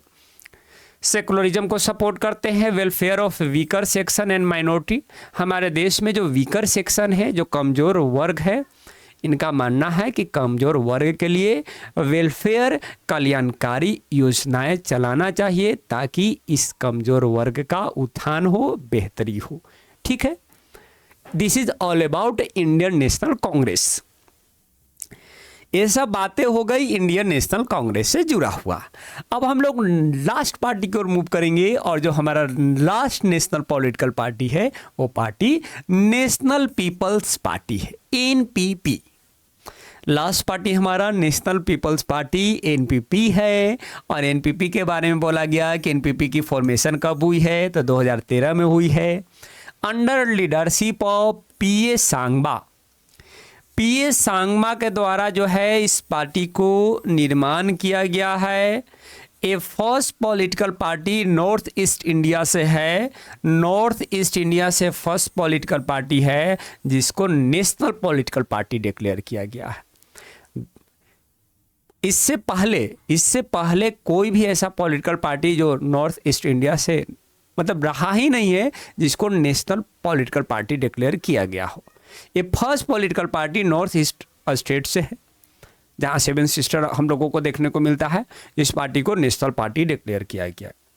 पार्टी आइडियोलॉजी ये तो हो गई फॉर्मेशन और उसका प्रेजेंस कहाँ है। अगर पार्टी आइडियोलॉजी की बात कर लिया जाए तो it believes in diversity of country. देश की जो विविधता है, देश की विविधता में ये विश्वास करते हैं कि देश की विविधता बना हुआ रहना चाहिए भाई। Core philosophy of party is education and employment to all section of society. समाज में जितने भी लोग हैं सभी लोगों को शिक्षा मिलना चाहिए, सभी लोगों को रोजगार मिलना चाहिए। ये पार्टी का क्या है? कोर फिलोसफी है। This is the basic core philosophy of this party. और वो कोर फिलोसफी क्या है कि समाज में जितने भी लोग हैं सबको भाई शिक्षा मिलना चाहिए, सबको एम्प्लॉयमेंट मिलना चाहिए, रोजगार मिलना चाहिए। इसकी गवर्नमेंट जो है मेघालय में है और presence North Eastern state, Arunachal Pradesh हो गया, मेघालय मिजोरम हो गया, नागालैंड हो गया, त्रिपुरा हो गया, आसाम हो गया। ये सब जो नॉर्थ ईस्टर्न स्टेट हैं, इन सारे स्टेट में इस पॉलिटिकल पार्टी का डोमिनेंस है। ओके, तो ये हो गए मतलब इससे सबसे पहले हम लोगों ने देखा कि नेशनल पार्टी की क्राइटेरिया क्या है, कौन कौन से क्राइटेरिया को फुलफिल करेंगे तब किसी भी पार्टी को नेशनल पार्टी डिक्लेयर किया जा सकता है। उसके बाद हम लोगों ने 6 नेशनल पॉलिटिकल पार्टी को डिस्क्राइब किया कि ये जो 6 नेशनल पॉलिटिकल पार्टी है ये सब की फॉर्मेशन कब हुई है, आइडियोलॉजी क्या है, विचारधारा क्या है। लगभग हम लोग सारे नेशनल पॉलिटिकल पार्टी को डिस्क्राइब कर लिए। यही 6 नेशनल पॉलिटिकल पार्टी है। अगर आपके बुक में ये सब नेशनल पॉलिटिकल पार्टी नहीं होंगे तो समझिएगा कि आपका जो बुक है थोड़ा आउटडेटेड हो गया है, लेटेस्ट नहीं है, बिल्कुल लेटेस्ट वाला है, जो ऑनलाइन डाउनलोड करने के बाद जो है सारे पॉलिटिकल पार्टी को मैंने इस PDF में मेंशन किया है। अगर आपके बुक में नहीं है तो कोई बात नहीं है, यही 6 नेशनल पॉलिटिकल पार्टी है। अगर कोई दूसरा भी है, जैसे अगर नेशनल कांग्रेस पार्टी है तो उसको कट डाउन कर लीजिएगा, ऑल इंडिया तृणमूल कांग्रेस है तो उसको भी कट डाउन कर लीजिएगा। ये पहले नेशनल पार्टी हुआ करता था लेकिन अब ये नेशनल पार्टी नहीं है। ओके, अब आइए स्टेट पार्टी को हम लोग देखते हैं। स्टेट पार्टी के रिगार्डिंग क्या बोला गया, सबसे पहले हम लोग क्राइटेरिया को देखेंगे।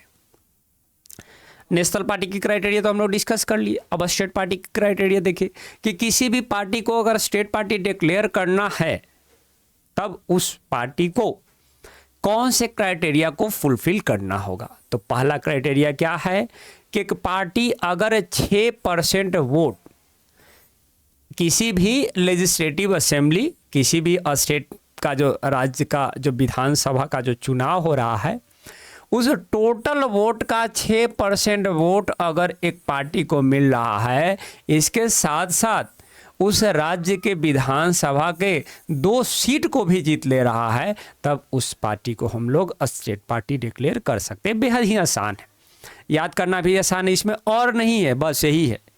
जैसे नेशनल पॉलिटिकल पार्टी में और भी था ना, इसमें और नहीं है, बस ये 2 क्राइटेरिया। एक पार्टी जो है राज्य का विधानसभा का इलेक्शन हो रहा है, राज्य विधानसभा का चुनाव हो रहा है, स्टेट लेजिस्लेटिव असेंबली का चुनाव हो रहा है, एक पार्टी उसमें पार्टिसिपेट करता है और पार्टिसिपेट करने के बाद उस पार्टी को टोटल वोट का 6% वोट उसको मिल जाता है। ठीक है, इसके साथ साथ वो पार्टी 2 सीट को भी कम से कम वहाँ पर जीत जाता है, तब उस पार्टी को स्टेट पार्टी डिक्लेयर किया जा सकता है, बोल दिया जाएगा कि पार्टी स्टेट पार्टी है। आपके बुक में कई सारे स्टेट पार्टी का नाम दिया हुआ है, अलग अलग राज्यों से कई सारे पार्टी के नाम दिए गए हैं। आप देख लीजिएगा इसको थोड़ा। कभी कभार जो है ऑब्जेक्टिव में क्वेश्चन पूछ दिए जाते हैं। जैसे देखिए वेस्ट बंगाल में ऑल इंडिया फॉरवर्ड ब्लॉक हो गया। अगर बिहार से बात कर लिया जाए तो बिहार से लोक जनशक्ति पार्टी हो गया जो 2000 में बना है। राष्ट्रीय जनता दल हो गया जो 1998 में बना है। राष्ट्रीय लोक समता पार्टी जो 2013 में बना है, ये बिहार के पॉलिटिकल पार्टी है। यूपी में अगर जाते हैं तो यूपी में राष्ट्रीय लोक दल हो गया जो 1998 में बना है। समाजवादी पार्टी जो अखिलेश यादव का पार्टी है वो भी स्टेट पार्टी है, यूपी का है। पंजाब में अगर देखते हो तो पंजाब में आप लोगों को एक तो आम आदमी पार्टी तो नेशनल पार्टी हो गया, सॉरी, श्री रमानी अकाली दल पार्टी है और इंडियन नेशनल लोक दल जो है हरियाणा में आपको स्टेट पार्टी के रूप में देखने को मिल जाएगा। तो बहुत सारे पॉलिटिकल स्टेट पार्टी का नाम आपके बुक में मेंशन किया गया है। एक बार सरसरी निगाहों से उसको देख लेना है ताकि अगर स्टेट पार्टी का नाम पूछा जा रहा है ऑब्जेक्टिव में तो आप उसको आंसर कर सकें। ठीक है, हमारे देश में क्या बोला गया कि हमारे देश में जो ज़्यादातर जो पॉलिटिकल पार्टी है वो इलेक्शन कमीशन के द्वारा स्टेट पार्टी ही डिक्लेयर किया गया है। और इस स्टेट पार्टी को एक और नाम से भी जानते हैं और एक और नाम क्या है, रीजनल पार्टी। क्योंकि एक स्टेट के खास रीजन में इसकी डोमिनेंस है, परजेंस है, इसलिए इस पार्टी को रीजनल पार्टी भी बोला गया है। एग्जाम्पल दिए गए पार्टी लाइक समाजवादी पार्टी हो गया, समता पार्टी हो गया, राष्ट्रीय जनता दल हो गया। ये सब कुछ ऐसे पॉलिटिकल पार्टी हैं जो तो स्टेट पार्टी है लेकिन उनका जो ऑर्गेनाइजेशन है उनका ऑर्गेनाइजेशन नेशनल लेवल का है। ये हैं तो स्टेट पार्टी लेकिन इनकी जो ऑर्गेनाइजेशन है, इनकी जो संगठन इस पार्टी का, वो संगठन नेशनल लेवल का, लेकिन नेशनल पार्टी नहीं है स्टेट पार्टी, याद रखिएगा। सम पार्टी जैसे बीजू दल हो गया, सिक्किम डेमोक्रेटिक फ्रंट हो गया, बीजू नेशनल फ्रंट हो गया, ये these are the conscious about their state identity. ये कुछ पार्टी ऐसे हैं जो सिर्फ और सिर्फ स्टेट आइडेंटिटी को लेकर बहुत ज़्यादा कॉन्शियस है। स्टेट में ही इनकी प्रेजेंस बहुत ज़्यादा है और स्टेट को ही मतलब सिर्फ और सिर्फ माने देश के लेवल पर वो ज़्यादा कुछ मतलब उनकी सोच नहीं है, बल्कि स्टेट आइडेंटिटी को ही वो जस्ट कैरी ऑन करना चाहते हैं। ओके, अगर लास्ट 3 डेकेड की अगर बात कर लिया जाए, पिछले 30 सालों की अगर बात कर लिया जाए, तो पिछले 30 सालों में कई सारे जो है स्टेट पार्टी का जो नंबर है और स्ट्रेंथ है हमारे देश के कई सारे राज्यों में जस्ट एक्सपेंड हुए हैं, स्प्रेड हुए हैं। और ये चीज़ें हमारे देश के लिए भी बहुत अच्छा है। This made parliament of India politically more and more diverse. ये हमारे देश के लिए, हमारे पार्लियामेंट के लिए भी बहुत अच्छा है कि हमारा पार्लियामेंट और ज़्यादा डाइवर्स हो रहा है। पार्लियामेंट में कई सारे राज्यों से भी जो है लोग जा रहे हैं वहाँ पर और अपनी आवाज़ बुलंद कर रहे हैं, तो that's a good for the our country. ये पार्लियामेंट के लिए भी हम अच्छा है, हमारे देश के लिए भी अच्छा है कि कई तरह के जो लोग हैं वहाँ पर पहुँच रहे हैं। ठीक है, ये स्टेट पार्टी भी यहाँ पर जस्ट कंप्लीट हो जाता है। देखिए, शिवसेना हो गया, समाजवादी पार्टी हो गया, ये राजद का चुनाव चिन्ह लालटेन हो गया। ठीक है, इसके बाद आपके बुक में 2 टॉपिक और है, challenges to political party and how can party be reformed. इसको थर्ड पार्ट में हम लोग क्लियर करेंगे। चलो बच्चों, अब हम लोग लास्ट पार्ट की ओर मूव करते हैं और इस लास्ट पार्ट में हम लोग 2 टॉपिक को डिस्कस करने वाले हैं। पहला टॉपिक हमारा होगा चैलेंजेस टू पॉलिटिकल पार्टी और सेकंड टॉपिक हमारा होगा how can party B reform, कैसे पॉलिटिकल पार्टी में सुधार किया जा सकता है। तो सुधारों की बात तो हम लोग बाद में करेंगे, सबसे पहले हम लोग समस्या की बात करते हैं। सबसे पहले हम लोग देखते हैं कि पॉलिटिकल पार्टी के सामने चैलेंजेस क्या है, प्रॉब्लम्स क्या है, पॉलिटिकल पार्टी में डिमेरिट्स क्या है। और आपके बुक में 4 डिमेरिट्स दिए गए हैं, 4 प्रॉब्लम्स दिए गए हैं। ठीक है, उससे पहले आपके बुक में बातें बताई गई कि हम लोगों ने देखा है कि पॉलिटिकल पार्टी तो भाई क्रूशियल रोल प्ले करता है एक डेमोक्रेसी में, कई सारे फंक्शन परफॉर्म करता है और political party most visible institution भी है डेमोक्रेसी का। यही कारण है कि डेमोक्रेसी में जब भी कुछ गड़बड़ होता है तो इसके लिए दोषी किसको ठहराया जाता है? पॉलिटिकल पार्टी को ठहराया जाता है। और दुनिया में जहां भी पॉलिटिकल पार्टी है, उस पॉलिटिकल पार्टी के परफॉर्मेंस से लोग असंतुष्ट हैं, डिससेटिस्फाइड हैं, लोग नाराज हैं, नाखुश हैं। और उनकी जो नाराजगी है, उनकी जो आलोचना है, उनकी नाराजगी, उनकी आलोचना पॉलिटिकल पार्टी में 4 प्रॉब्लम को, 4 समस्याओं को दिखाता है कि पॉलिटिकल पार्टी में ये 4 समस्या है जिसके कारण वो नाराज हैं, जिसके कारण वो नाखुश हैं। और वो चारों समस्या की बातें आपके बुक में की गई है। फर्स्ट समस्या क्या है? फर्स्ट प्रॉब्लम क्या है? What is the first problem to the political party? तो फर्स्ट प्रॉब्लम क्या है? Lack of internal democracy within party. Party के अंदर इंटरनल डेमोक्रेसी का न होना। पार्टी के अंदर इंटरनल डेमोक्रेसी नहीं है। इसका मतलब क्या है? तो इसका मतलब ये है कि ज़्यादातर जो पॉलिटिकल पार्टी है, ज़्यादातर पॉलिटिकल पार्टी में power is just concentrated in the hands of one or few leaders at the top. ज़्यादातर पॉलिटिकल पार्टी में जो चंद नेता हैं, जो कुछ नेता हैं, जो उस पॉलिटिकल पार्टी के टॉप पर बैठे हैं, उस पॉलिटिकल पार्टी का पूरा पावर उन्हीं के पास है। लीडर बहुत सारे हैं एक पॉलिटिकल पार्टी में, लेकिन उस पॉलिटिकल पार्टी का सारा पावर कुछ ही नेता के पास है, जो नेता बिल्कुल टॉप पर है। और जो पॉलिटिकल पार्टी है, पॉलिटिकल पार्टी ऑर्गेनाइजेशनल मीटिंग नहीं करवाते हैं, संगठन के लिए जो बैठक होना चाहिए वो बैठक नहीं करवाते हैं।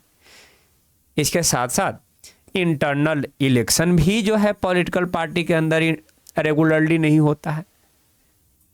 इंटरनल डेमोक्रेसी जो एक पॉलिटिकल पार्टी के अंदर होना चाहिए, जिससे लीडर को चुना जाएगा, जैसा कि हम लोगों ने पॉलिटिकल पार्टी के कंपोनेंट को पढ़ा था कि पॉलिटिकल पार्टी में 3 कंपोनेंट होते हैं, लीडर, एक्टिव मेंबर और फिर फॉलोअर या सपोर्टर कह लीजिए। तो कायदे से ये होना चाहिए था कि मेंबर ही लीडर को चुनता, लेकिन ऐसा कुछ होता ही नहीं। मेंबर लीडर को कैसे चुनेगा? जब पार्टी के अंदर क्या होगा, इलेक्शन होगा, मेंबर को बुलाया जाएगा और मेंबर को बोला जाएगा कि भाई आप लोग अपने लीडर को चुनो। लेकिन ऐसा कुछ होता ही नहीं है, क्योंकि सारा पावर किसके पास है? सारा पावर टॉप लीडर के पास है। सारा पावर टॉप लीडर के पास है और टॉप लीडर ऐसा कुछ इंटरनल जो इलेक्शन है वो करवाते ही नहीं है। अब इस सब का इम्पैक्ट ये होता है कि जो एक ऑर्डिनरी मेंबर है, जो एक साधारण सदस्य है एक पार्टी का, उसको पता ही नहीं होता है कि पार्टी के अंदर क्या हो रहा है। उसके पास सूचना ही नहीं है, कुछ उसको आता पता नहीं है कि एक पार्टी के अंदर क्या चल रहा है। और उसको इसलिए पता नहीं है क्योंकि सारा डिसीजन जो है, सारा डिसीजन टॉप लीडर के द्वारा लिया जा रहा है। सारा डिसीजन सिर्फ और सिर्फ बड़े बड़े जो नेता हैं वही तय कर रहे हैं कि पार्टी में क्या होना चाहिए और नहीं होना चाहिए। तो ये उनके लिए लॉस है, जो साधारण सदस्य जो किसी भी एक पॉलिटिकल पार्टी से जुड़े हुए हैं। ये हमारा हो गया first problem, first challenges to the political party. Second challenges क्या है? तो सेकंड चैलेंजेस है dynastic succession. Dynastic succession, monarchial system, राजतंत्र वाली व्यवस्था हम लोगों ने पढ़ा है, जाना है कि राजतंत्र में होता था कि एक डायनेस्टी रूल कर रहा है। क्लास 9th में लुइस 16 के बारे में हम लोगों ने जाना था। तो लुइस 16 से पहले लुइस 14 रूल कर रहा था, 15 रूल कर रहा था, उससे पहले 14 रूल कर रहा था, उससे पहले 13 रूल कर रहा था। और इस डायनेस्टी को क्या बोला गया था? बर्बन डायनेस्टी बोला गया था। अब इसी तरह का डायनेस्टिक सक्सेशन डेमोक्रेसी में जो पॉलिटिकल पार्टी है, पॉलिटिकल पार्टी में देखने को मिलता है कि कोई एक व्यक्ति एक पार्टी का निर्माण किए तो जब तक तो उनका हेल्थ सही था, जब तक युवा थे तब तो पार्टी को स्वयं लीड कर रहे थे। लेकिन हेल्थ के कारण या उम्र के कारण अब उस पॉलिटिकल पार्टी को कंट्रोल नहीं कर पा रहे हैं। तब उस पॉलिटिकल पार्टी का जो कमान है, पॉलिटिकल पार्टी का कमान किसको सौंप दिए? अपने बेटा को सौंप दिए, अपने परिवारजनों को सौंप दिए। यही तो है डायनेस्टिक सक्सेशन। यही डायनेस्टिक सक्सेशन है कि जो टॉप पोजीशन है पॉलिटिकल पार्टी में, वो टॉप पोजीशन जनरली एक फैमिली के मेंबर के द्वारा कंट्रोल किया जाता है। ऐसे कई सारे पॉलिटिकल पार्टी हम लोगों को देखने को मिल जाएगा भारत में। जैसे बिहार में जो आरजेडी है, आरजेडी में क्या देखने को मिलता है कि आरजेडी को कंट्रोल अभी तेजस्वी यादव जी कर रहे हैं। और तेजस्वी यादव जी से पहले कौन कर रहे थे? तो लालू प्रसाद यादव जी कर रहे थे। तो अब लालू प्रसाद यादव जी की हेल्थ सही नहीं है, तब पार्टी का कमान किसके पास चला गया? उनके बेटे के पास चला गया। इंडियन नेशनल कांग्रेस भी है, इंडियन नेशनल कांग्रेस भी इसका बेस्ट एग्जाम्पल है। पंडित जवाहरलाल नेहरू, फिर उनकी बेटी इंदिरा गांधी, फिर उनके बेटे राजीव गांधी, फिर राजीव गांधी की पत्नी सोनिया गांधी, और फिर सोनिया गांधी के बेटे राहुल गांधी। ये क्या दिखा रहा है? डायनेस्टिक सक्सेशन को रिप्रेजेंट कर रहा है, शो कर रहा है। अब ये बोला गया कि ये अनफेयर है वैसे लोगों के लिए, वैसे सदस्य के लिए जो एक साधारण सदस्य उस पार्टी के हैं, उनके लिए तो अनफेयर है। क्योंकि उनमें काबिलियत तो है, लेकिन पार्टी का कमान उनको मिल नहीं सकता है। वो सक्सेशन वाइज चल रहा है, फैमिली के पास ही जो है वो कमान है। This is also bad for democracy. ये लोकतंत्र के लिए भी जो है सही नहीं है।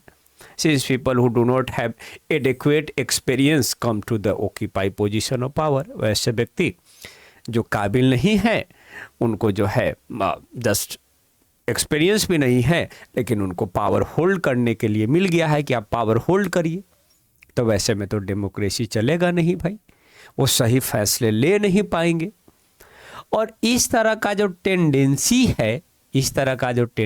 है, आपको इस तरह का टेंडेंसी दुनिया के लगभग सारे डेमोक्रेटिक कंट्री में देखने को मिल जाएगा जहां पर पॉलिटिकल पार्टी एग्जिस्ट कर रहे हैं। ऐसा मत समझिए कि ये टेंडेंसी सिर्फ भारत में ही है, ये टेंडेंसी अमेरिका में भी है। डोनाल्ड ट्रंप के जो दामाद हैं, डोनाल्ड ट्रंप जो है अपने दामाद को एक पोस्ट जो है उनको देते हैं, तो ये भी रिप्रेजेंट कर रहा है भाई। तो इस तरह का टेंडेंसी लगभग आपको पूरे दुनिया में देखने को मिल जाएगा। ये हमारा हो गया सेकेंड चैलेंजेस। सेकेंड चैलेंजेस क्या है? Dynastic succession. Okay, third challenges की ओर मूव करते हैं। थर्ड चैलेंजेस है growing role of money and muscle power. Growing role of money and muscle power. Election में, चुनाव में मनी और मसल पावर का रोल बहुत ज़्यादा बढ़ जाता है, आपको देखने को मिलता है। इलेक्शन के समय जो पॉलिटिकल पार्टी होता है, पॉलिटिकल पार्टी का फोकस सिर्फ और सिर्फ क्या होता है? चुनाव जीतने पर होता है कि भाई किसी भी तरह क्या करना है? चुनाव जीत जाना है। अब चुनाव जीतने पर सिर्फ फोकस है तो शॉर्टकट मेथड का यूज करते हैं ताकि चुनाव को जीत सके। वैसे में वो वैसे कैंडिडेट को नॉमिनेट कर देते हैं, उन लोगों को टिकट दे देते हैं जो लोग ज़्यादा से ज़्यादा पैसा खर्च कर सकते हैं। Political party shortcut method use करते हैं चुनाव जीतने के लिए, और शॉर्टकट मेथड ये होता है कि वैसे व्यक्ति को टिकट दे देते हैं, वैसे व्यक्ति को कैंडिडेट बना देते हैं जिस व्यक्ति के पास ज़्यादा पैसा होता है, जिस व्यक्ति के पास मसल पावर माने समाज में पकड़ ज़्यादा होता है, ज़्यादा से ज़्यादा लोगों तक उनका पहुंच होता है। कभी कभार तो वैसे लोगों को भी टिकट दे दिया जाता है जिनका क्रिमिनल बैकग्राउंड होता है, कई सारे हत्या का आरोप लगे हुए हैं, कई सारे मर्डर का आरोप लगे हुए हैं, फिर भी उनको टिकट दे दिया जा रहा है क्योंकि उनके पास मसल पावर है। एक समाज में एक रौब बना हुआ है कि उनके सामने कोई दूसरा व्यक्ति चुनाव नहीं लड़ सकता है। इन सम केसेस देखिए पार्टी क्रिमिनल्स को भी सपोर्ट कर देते हैं जो चुनाव को क्या कर सकते हैं? जीत सकते हैं। तो ये हमारा हो गया third challenges of the political party, है ना। ये चीज़ भी सही नहीं है पॉलिटिकल पार्टी के पॉइंट ऑफ व्यू से अगर देखा जाए तो, डेमोक्रेसी के पॉइंट ऑफ व्यू से देखा जाए तो ये चीज़ें तो सही नहीं है भाई। सही व्यक्ति को आना चाहिए राजनीति में, न कि वैसे व्यक्ति को आना चाहिए जिसके पास पैसा ज़्यादा है, या जिसके पास मसल ज़्यादा है, या जिसके पास क्रिमिनल रिकॉर्ड्स, मर्डर, रेप का केस लगा हुआ है। फोर्थ चैलेंजेज है, तो फोर्थ चैलेंजेज क्या है? No meaningful choice to the voter. अब वोटर के पास, एक जो वोटर है जो वोट देने जा रहा है, अब वोटर के पास मीनिंगफुल चॉइस है ही नहीं। अब मीनिंगफुल चॉइस एक वोटर के पास नहीं है। In order to offer meaningful choice party must be significantly different. लोगों को एक मीनिंगफुल चॉइस तभी मिलेगा जब पार्टी का विचारधारा, पार्टी की जो आइडियोलॉजी है, पार्टी की आइडियोलॉजी क्या होना चाहिए? बिल्कुल अलग होना चाहिए। मान लीजिए कि एक पॉलिटिकल पार्टी ए है और एक पॉलिटिकल पार्टी बी है, तो दोनों पॉलिटिकल पार्टी का विचारधारा अलग होगा, तब तो एक वोटर को एक मीनिंगफुल चॉइस मिलेगा कि हमको इसको वोट करना है या उसको वोट करना है। आप क्या देखते हो कि रिसेंट ईयर में, हाल के सालों में पॉलिटिकल पार्टी के बीच जो आइडियोलॉजिकल डिफरेंस है, जो विचारधारा के बीच जो अंतर था, वो अंतर धीरे धीरे कम हो गया है। सब लोग बात कर रहे हैं, सब लोग बात कर रहे हैं गरीबी हटाओ, सारा पॉलिटिकल पार्टी यही बात करता है गरीबी हटाओ, लेकिन देश से गरीबी हट नहीं रहा। बात सब लोग कर रहे हैं, सारे पॉलिटिकल बात कर रहे हैं गरीबी हटाओ, सारे पॉलिटिकल पार्टी बात कर रहे हैं कि गरीबों को शिक्षा दो, सारे पॉलिटिकल पार्टी बात कर रहे हैं कि रोजगार दो, लेकिन जो समस्याएं हैं, समस्याएं निपट नहीं रहा है, समस्याएं खत्म नहीं हो रहा, समस्याएं ज्यों का त्यों बना हुआ है। तो वही बात बोला जा रहा है कि जो आइडियोलॉजिकल अंतर, आइडियोलॉजिकल विचारधारा जो अंतर होना चाहिए, डिफरेंस होना चाहिए, वो चीज़ें खत्म हो चुका है। इकोनॉमिक पॉलिसीज पर खासकर मेजर पार्टी का जो डिफरेंस है वो बिल्कुल रिड्यूस हो चुका है, कम हो चुका है। वैसे लोग जो अलग पॉलिसी चाहते हैं, उन लोगों के लिए अब कोई ऑप्शन अवेलेबल नहीं है।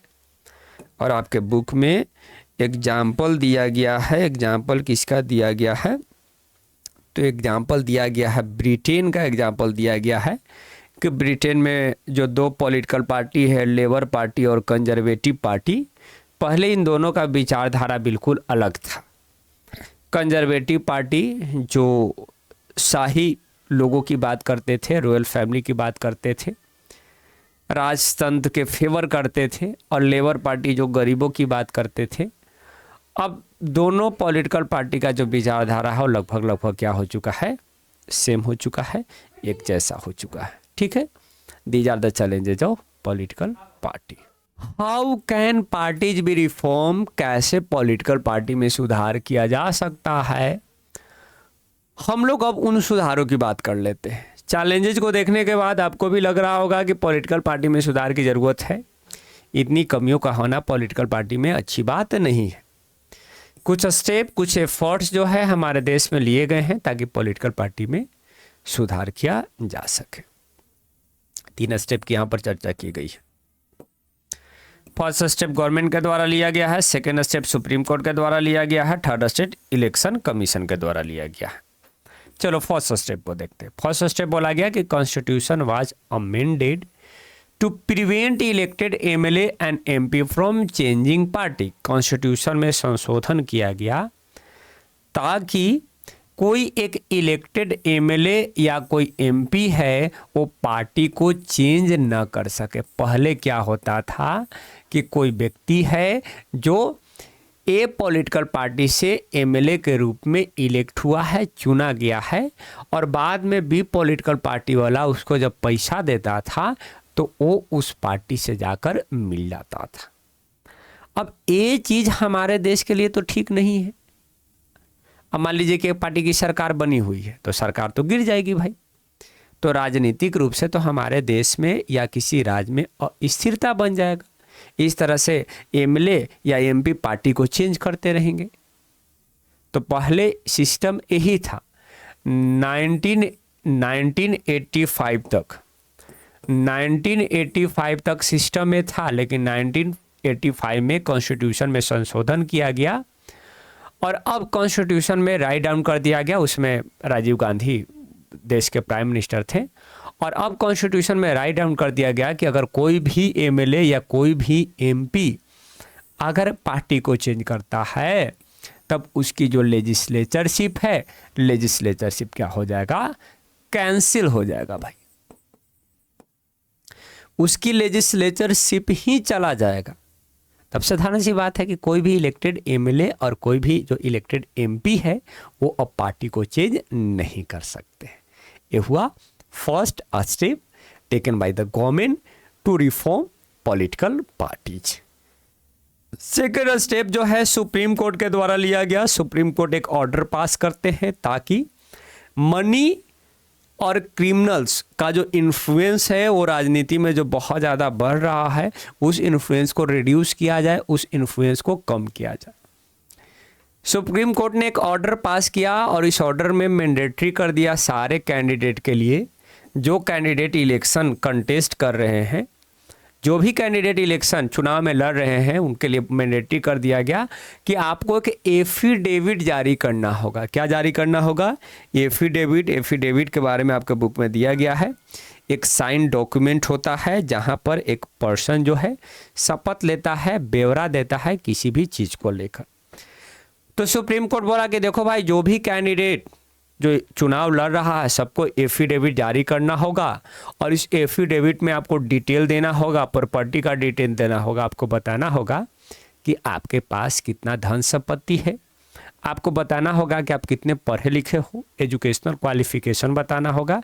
इसके साथ साथ कितने क्रिमिनल केसेस उस कैंडिडेट के अगेंस्ट चल रहे हैं वो क्रिमिनल केसेस भी उस एफिडेविट में लिखना होगा और फिर उस एफिडेविट को पब्लिक कर दिया जाता है। इलेक्शन कमीशन ऑफ इंडिया के साइट पर जो है ये सारे जो रिकॉर्ड्स हैं वो रिकॉर्ड्स देखने को मिल जाता है। ऐसा इसलिए किया गया ताकि लोग जिस कैंडिडेट को चुन रहे हैं लोगों को पता चले कि वो कैंडिडेट के पास पैसा कितना है, कितना पढ़ा लिखा है और कितने क्रिमिनल केसेस हैं, ताकि एक बार लोग सोच विचार कर सके कि हम किस कैंडिडेट को चुनने जा रहे हैं और मतलब किसको चुनना है और किसको नहीं चुनना है। ठीक है, ये बातें हो गई। ठीक है, सेकेंड स्टेप। थर्ड स्टेप, तो थर्ड स्टेप में बोला गया कि इलेक्शन कमीशन ने एक ऑर्डर पास किया। इलेक्शन कमीशन ने एक ऑर्डर पास किया और इस ऑर्डर में कंपल्सरी कर दिया गया, नेसेसरी कर दिया गया सारे पॉलिटिकल पार्टी के लिए कि देखिए भाई, आपको ऑर्गेनाइजेशनल जो इलेक्शन है, संगठन का जो मीटिंग है, संगठन का मीटिंग करना होगा और संगठन में चुनाव भी करना होगा। पार्टी लीडर जो है वो मेंबर के द्वारा ही चुना जाएगा। ये इलेक्शन कमीशन ने सारे पॉलिटिकल पार्टी के लिए मैंडेटरी कर दिया। इसके साथ साथ एक पॉलिटिकल पार्टी के पास जितना भी कमाई हो रहा है, जितना भी इनकम हो रहा है, आपको इनकम टैक्स रिटर्न फाइल भी करना होगा।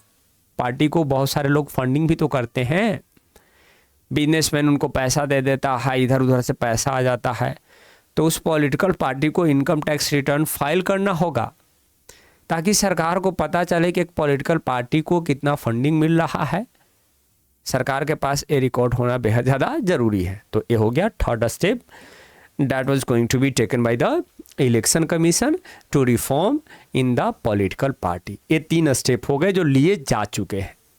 This 3 step have been taken by the government, supreme court and election commission. अब इसके अलावे कुछ सजेशन है, यहाँ पर कुछ सुझाव है, जो कुछ सुझाव दिए गए हैं पॉलिटिकल पार्टी को सुधार करने के लिए। सुझाव है, सजेशन है, जो लोगों के द्वारा दिए गए हैं, जो इंटेलेक्चुअल के द्वारा दिए गए हैं, जो बुद्धिजीवी के द्वारा दिए गए हैं कि ये भी तरीका हो सकता है पॉलिटिकल पार्टी में सुधार का। पहला क्या सुझाव है कि law should be made to regulate the internal affair of the political party. एक कानून बनना चाहिए जिस कानून के थ्रू ये पता किया जा सके, उस कानून में इस बात को लिख दिया जाए ताकि एक पॉलिटिकल पार्टी में जो इंटरनल अफेयर है, माने अंदरूनी, अंदर में क्या क्या चल रहा है, पॉलिटिकल पार्टी के अंदर में क्या क्या चल रहा है, उसको जो है वो चीज़ें जो है वो सबको पता चल सके। ऐसा कुछ कानून बनाना चाहिए, सुझाव है।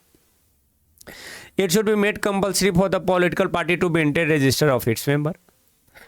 पॉलिटिकल पार्टी के लिए मैंडेटरी कर दिया गया जाए कि जितने भी उसके एक्टिव मेंबर हैं, सारे एक्टिव मेंबर के लिए क्या करना होगा, एक रजिस्ट्रेशन फॉर्म करना होगा। उसको उसके पास वो लिस्ट होना चाहिए कि हमारे एक्टिव मेंबर कौन कौन है। तो मेंबर के लिए जो है एक प्रॉपर रजिस्टर मेंटेन करने के लिए जो है कंपल्सरी कर दिया जाए। Okay, It should be mandatory for the political party to give minimum member of tickets 1/3 to women। उसके बाद पॉलिटिकल पार्टी के लिए मैंडेटरी कर दिया जाए कि देखिए भाई, आप कोई भी चुनाव जो आप लड़ने जा रहे हो, चाहे राज्य विधानसभा का चुनाव हो या लोकसभा का हो, आप कम से कम 1/3 सीट, 33% जो सीट है, आपको किसको देना है, महिलाओं को देना है। ये मैंडेटरी कर दिया जाए, ये सुझाव दिया गया है। उसके बाद बोला गया, स्टेट फंडिंग की बात की गई है कि इलेक्शन के समय राज्य के द्वारा जो है कुछ पैसा जो है पॉलिटिकल पार्टी को दिया जाना चाहिए, ये स्टेट फंडिंग की बात की गई है। फिर है, government should give money to party to support election expenses like petrol, paper and telephone. वही बोला गया कि गवर्नमेंट को पैसा देना चाहिए ताकि इलेक्शन एक्सपेंसेस, जो चुनाव में जो खर्च होता है, उसको सपोर्ट किया जाए। पेट्रोल के लिए पैसा देना चाहिए, पेपर के लिए पैसा देना चाहिए, टेलीफोन के लिए पैसा देना चाहिए। हालांकि इस सुझाव को हम नहीं मानते। पॉलिटिकल पार्टी ऐसे ही बहुत सारे पैसा खर्च करते हैं और सरकार को पैसा देने की ज़रूरत नहीं है, पर ठीक है, कुछ लोगों को लग रहा है तो उन्होंने सुझाव के रूप में दिया है कि ऐसा भी करने से जो है पॉलिटिकल पार्टी में सुधार हो सकते हैं। बहरहाल जो भी हो, अपना अपना ओपिनियन है। मुझे ये वाला ओपिनियन, ये सुझाव मुझे सही, ज़्यादा सटीक नहीं लग रहा है। और यहीं पर क्या, यहीं पर हमारा चैप्टर जो है, आपका चैप्टर जो है द एंड हो जाता है। We have completed chapter 4 of the civics. Okay, thank you very much. इस वीडियो को देखने के लिए बहुत बहुत दिल से धन्यवाद देना चाहते हैं आप लोगों को, इस वीडियो को देखने के लिए। चैनल को सब्सक्राइब नहीं किया तो सब्सक्राइब कर लीजिए, वीडियो को लाइक नहीं किया तो लाइक कर लीजिए।